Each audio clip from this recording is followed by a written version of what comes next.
Bismillahirrahmanirrahim. Assalamualaikum warahmatullahi wabarakatuh. Salam kebaikan. Setelah kita beribadah di bulan Ramadan, tibalah kita di bulan Syawal, yang mana semoga kita menjadi hamba Allah yang kembali fitri. Tentunya ketika kita sudah memperbaiki hablum minallah ketika di bulan Ramadan, saatnya kita memperbaiki hablum minanas, yakni adalah dengan saling memaafkan.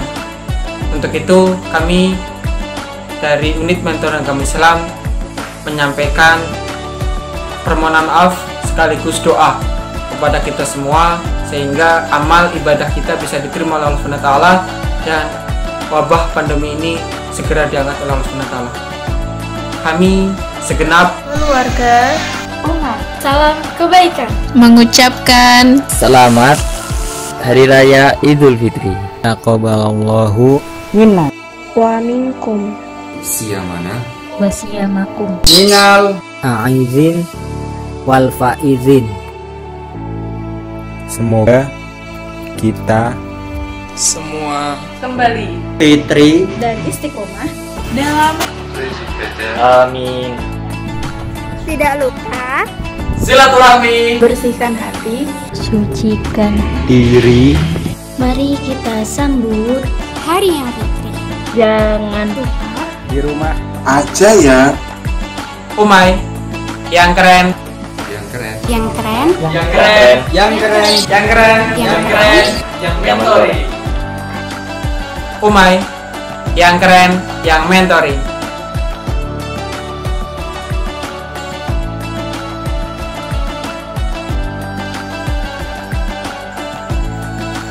Bismillahirrahmanirrahim. Assalamualaikum warahmatullahi wabarakatuh. Salam kebaikan. Izinkan saya untuk menyampaikan nasihat buat saya pribadi dan buat teman-teman semua. Semoga nasihat ini bisa bermanfaat. Bahwasanya kita semua sepakat, setiap diri pasti pernah bersalah atau pernah berdosa. Namun seringkali kita lupa. Untuk itu, perlunya kita mengetahui manajemen konflik agar ketika kita menjadi pelaku dari masalah atau menjadi korban dari suatu masalah, kita mampu bijak dalam bersikap, sehingga yang dihasilkan adalah kebaikan, bukan malah keburukan. Karenanya Rasulullah SAW telah mencontohkan dua akhlak mulia beliau, yang mana patut untuk kita teladani di dalam kehidupan sehari-hari kita. Yang pertama adalah ketika kita menjadi pelaku dari suatu masalah, hendaklah kita segera meminta maaf. Yang kedua, ketika kita menjadi korban dari masalah orang lain, hendaklah kita memaafkannya. Baik, yang pertama, ketika kita menjadi pelaku dari masalah, segeralah untuk kita meminta maaf. Karena hal ini telah dicontohkan oleh Rasulullah SAW menjelang wafatnya beliau. Beliau menyampaikan kepada sahabat-sahabatnya di atas mimbar, adakah di antara kalian yang masih memiliki sangkut paut hutang dengan saya? Kata Rasulullah.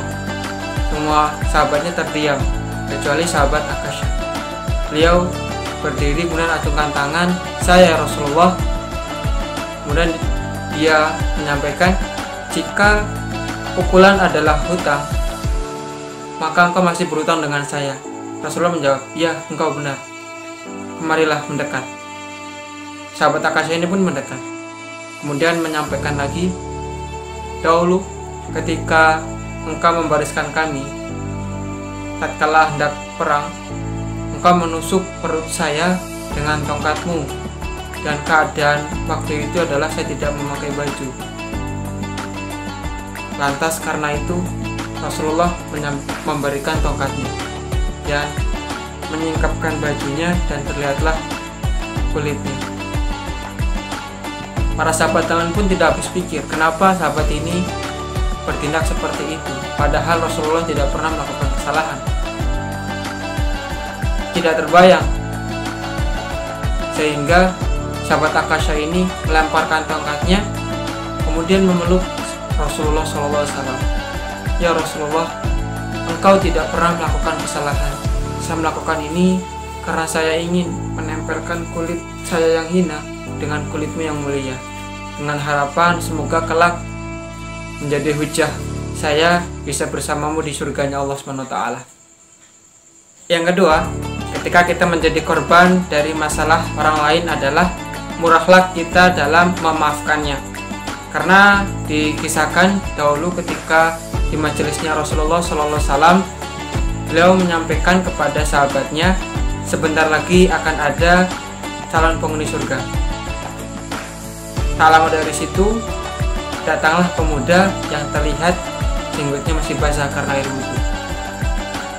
Yang membuat lebih penasaran adalah beliau menyampaikan hal tersebut sampai 3 kali di waktu yang berbeda dan dengan orang yang sama. Ketika Rasulullah menyampaikan sebentar lagi akan datang calon penghuni surga, sehingga hal tersebut membuat sahabat Abdullah bin Amr penasaran. Amal istimewa apakah yang membuat sahabat ini diprediksi oleh Rasulullah sebagai calon penghuni surga, sehingga ia memberanikan diri untuk bermalam selama 3 hari. Setelah beliau bermalam, tidak ada amalan istimewa dari sahabat ini. Alhasil ketika hari terakhir, beliau memberanikan diri untuk bertanya, amal istimewa apakah yang kau sering lakukan sehingga Rasulullah memprediksi kamu sebagai calon penghuni surga?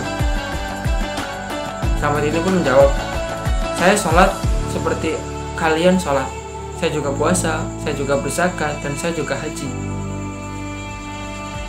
Kemudian sahabat ini pun berpikir, barangkali karena kebiasaan saya sebelum tidur, saya selalu memaafkan kesalahan-kesalahan orang lain terhadap saya. Mungkin itulah yang menjadi hujah Rasulullah SAW memprediksi saya menjadi calon penghuni surga. Masya Allah. Dari saya cukup sekian. Assalamualaikum warahmatullahi wabarakatuh.